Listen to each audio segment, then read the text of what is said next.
नमस्कार, स्वागत है आपका कृषि जागरण में। मेरा नाम है जिमी और शुरुआत करते हैं कृषि खबरों के साथ। तो पहली खबर है मध्य प्रदेश से, जहां सरकार ने प्याज और लहसुन उत्पादक किसानों को 800 करोड़ रुपए की प्रोत्साहन राशि देने का फरमान जारी किया है। फरमान नहीं, इसे आदेश भी बोल सकते हैं। तो ये जो कृषक समृद्धि योजना के तहत प्याज और लहसुन की प्रोत्साहन राशि को मंजूर किया गया है। इससे लगभग प्रदेश के 2.25 लाख किसानों को फायदा होगा, जो कि प्याज और लहसुन की खेती करते हैं। आपको बता दें कि प्याज पे 400 करोड़ रुपए क्विंटल के हिसाब से दिया गया है और लहसुन पे यह राशि 800 करोड़ रुपए प्रति क्विंटल है। तो इसके बाद सोमवार को जो है वो शिवराज सिंह चौहान, जो वहां के मुख्यमंत्री हैं, वो मंदसौर से इसकी शुरुआत करेंगे। और जनसंपर्क मंत्री डॉक्टर नरोत्तम मिश्रा ने बताया कि प्रदेश में प्याज और लहसुन के भावांतर भुगतान योजना की जगह प्रोत्साहन राशि देने का घोषणा किया गया है। और प्याज की खेती में मध्य प्रदेश जो है वो पूरे देश में तीसरे नंबर पर आता है। यहाँ लगभग प्याज और लहसुन की 2.25 लाख किसान खेती करते हैं। नमस्कार किसान भाइयों, मैं निकेत सिन्हा आप सबका स्वागत करता हूं। आज की मुख्य खबर मेरे पास में ये है कि भारत के कई राज्यों में बारिश ज्यादा होने की वजह से बाढ़ की स्थिति उत्पन्न हो गई है। तो इस बाढ़ की स्थिति में पूरे गांव और कई किसानों के फसलें और पशु सब हताहत हो चुके हैं। तो इस स्थिति में राज्य सरकार और केंद्र सरकार भी किसान गांव वालों के लिए राहत बचाव कार्य में लगी हुई है। एनडीआरएफ की भी टीम लगी हुई है। पर मुख्य रूप से केरल, बिहार, असम, उत्तर प्रदेश, मध्य प्रदेश, राजस्थान और कई राज्यों में भारी बारिश की वजह से बहुत ही मतलब कि हताहत की स्थिति उत्पन्न हो चुकी है। तो इसमें किसानों को भी बहुत ज्यादा नुकसान का सामना करना पड़ा है। मुख्य रूप से खरीफ की बहुत सारी फसलों के ऊपर में बारिश का पानी खेतों में आ गया है। कई पशु बारिश के पानी में बह चुके हैं। तो इसकी वजह से किसानों को काफी संकट का सामना करना पड़ रहा है। तो इसके लिए कृषि मंत्रालय किस तरीके की योजना बना करके किसानों के सभी संकटों का समाधान कर पाएगा, यह तो हम आपको निरंतर बताते रहेंगे।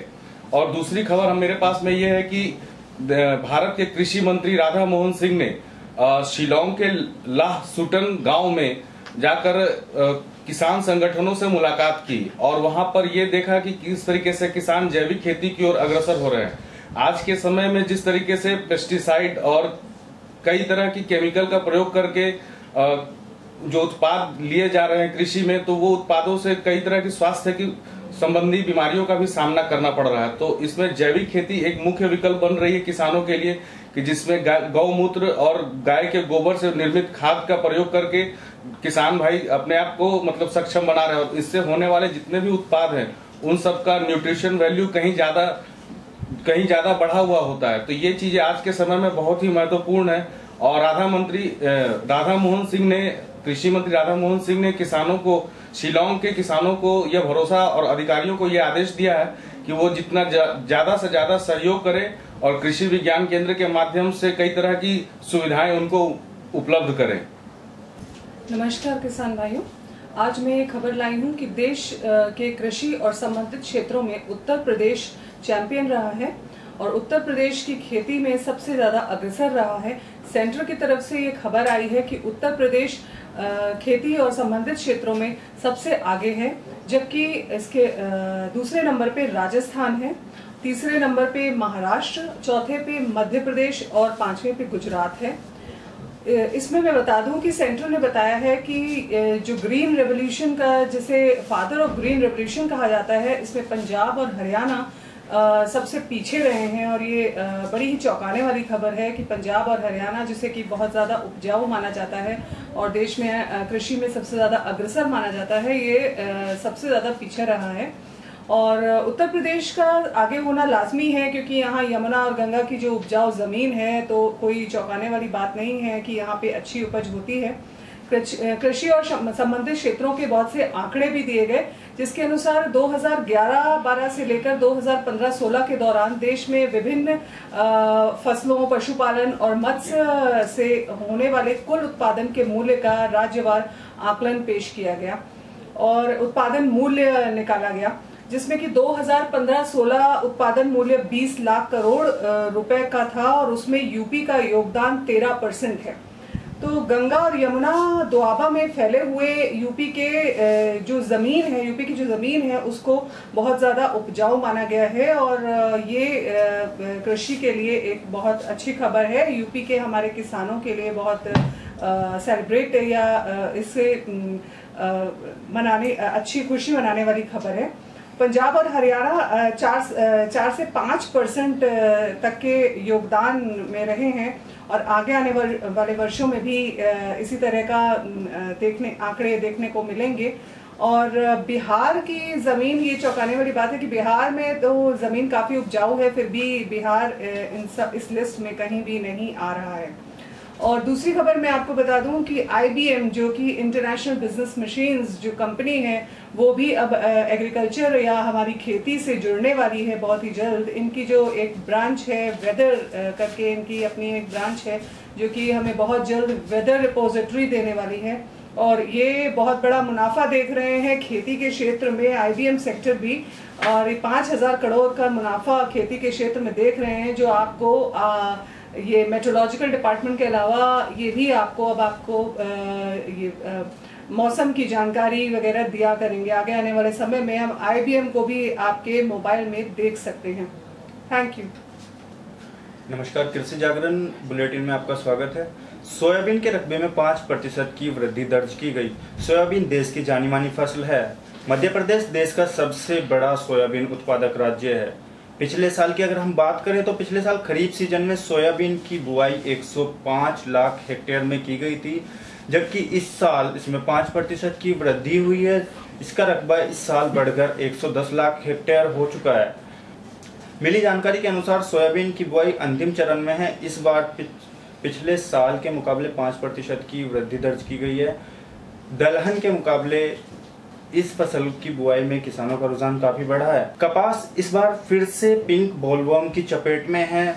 देश में कपास की खेती बड़े पैमाने पर की जाती है, जिसमें दूसरे देशों में एक्सपोर्ट भी बड़े पैमाने पर होता है। लेकिन पिछले कुछ समय में किसानों को देश के अंदर पिंक बोलवर्म जैसी समस्या का सामना करना पड़ रहा है, जिससे फसल का काफी नुकसान किसानों को झेलना पड़ रहा है। हालांकि महाराष्ट्र देश का सबसे बड़ा कपास उत्पादक राज्य है।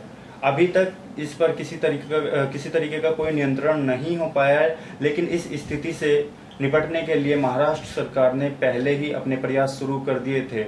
महाराष्ट्र के नासिक, वाशिम, नांदेड़ जैसे क्षेत्र इस बार पिंक बोलवर्म की चपेट में आ चुके हैं। इस स्थिति को नियंत्रित करने के लिए राज्य सरकार ने कृषि अधिकारियों को काम पर लगा दिया है। राज्य के सभी कृषि अधिकारी प्रभावित क्षेत्रों का दौरा कर रहे हैं और राज्य सरकार के कृषि विभाग ने किसानों के लिए कुछ खास गाइडलाइन जारी किए हैं। नमस्कार। राजस्थान में सहकारी बैंकों से जुड़े 22 लाख से अधिक किसानों को 6,739.96 करोड़ रुपए के कर्ज माफी प्रमाण पत्र जारी किए गए हैं। सहकारिता मंत्री अजय सिंह किलक ने बताया कि 4 जून से 29 जुलाई तक 5,454 ऋण माफी शिविरों का आयोजन किया गया है।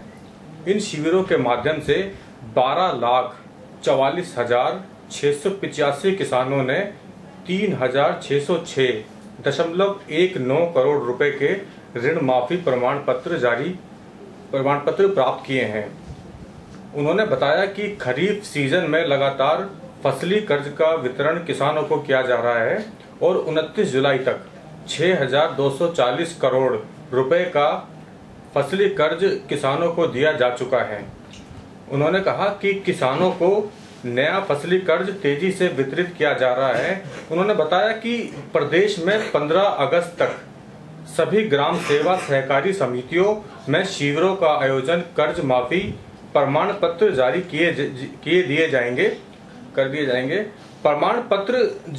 कर दिए जाएंगे। प्रमुख शासन सचिव सहकारिता अभय कुमार ने बताया कि 29 जुलाई तक 8,17,355 सीमांत व लघु किसानों को 2,515.94 करोड़ रुपए तथा 4,27,330 अन्य किसानों को 1,090.25 करोड़ रुपए के फसली कर्ज माफी के प्रमाण पत्र जारी किए गए हैं। धन्यवाद।